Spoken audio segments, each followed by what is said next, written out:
নমস্কার বন্ধুরা, আজকে তোমাদের আমি একটা ভিডিও দেখাচ্ছি। তোমরা মন দিয়ে ভিডিওটা দেখো। 3 থেকে 4 দিনের বৃষ্টিতে মানে নিত্যানন্দপুর, এটা হচ্ছে বাঁকুড়া সোনামুখী থানা নিত্যানন্দপুর।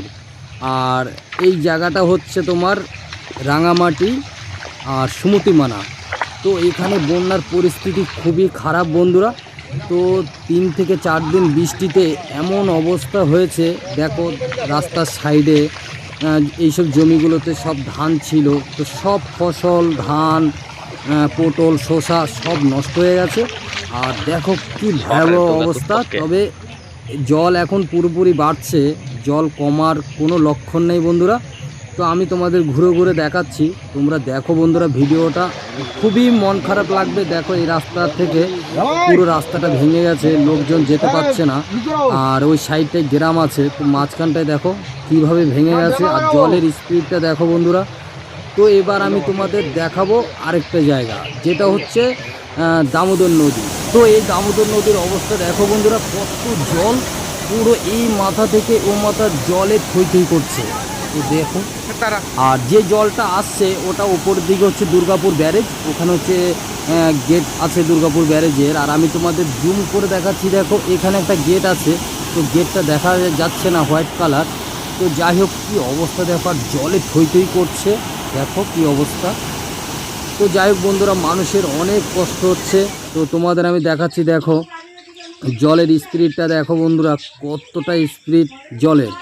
আর মানুষের খুবই কষ্ট হচ্ছে, মানুষ এতটাই কষ্টের মধ্যে আছে বন্ধুরা। এই বন্যার 2 দিন হয়ে গেল, তো জল কমার কোনো লক্ষণ নেই। আর এতটাই জল, দেখো মানুষ হাঁটতে পারছে না। তো চারদিকটা আমি তোমাদের যতটা পারছি দেখানোর চেষ্টা করছি। দেখো কত জল, চারদিকে জল। তো বন্ধুরা, এই বন্যায় মানুষের খুবই কষ্ট হয়।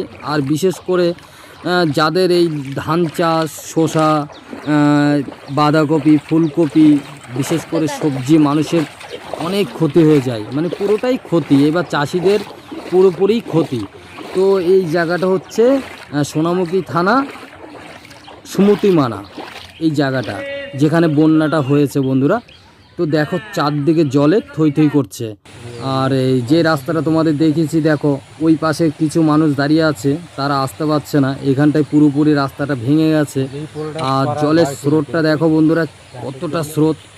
আর এদিকে দেখো, এই সময় তো এইসব জায়গাতে খুবই সাবধানে যেতে হবে, কেননা চারদিক থেকে যেহেতু ভিজে গেছে, সাপ প্রচণ্ড আকারে সাপ বেরোয়। তো মানুষ ঘরে থাকে খুব সাবধানেই, কেননা এই সময় সাপের খুব উৎপাত হয়। তো দেখো মানুষ খুবই কষ্টের মধ্যে আছে বন্ধুরা। আর গরুগুলো দেখো কি অবস্থা, মানে এরা 2 দিন ধরে এই জলের মধ্যেই এইভাবে রয়েছে। তো এতটাই কষ্ট এই বন্যার পরিস্থিতি হয় বন্ধুরা। তো বন্ধুরা, ভিডিওটা কেমন লাগলো কমেন্ট করে জানাবে। আর বন্ধুদের মধ্যে ভিডিওটা শেয়ার করে দেবে, যেন সবাই দেখতে পায় বন্যার কি অবস্থা। ভালো থাকবেন, সুস্থ থাকবেন, দেখা হবে নতুন কোনো ভিডিও নিয়ে।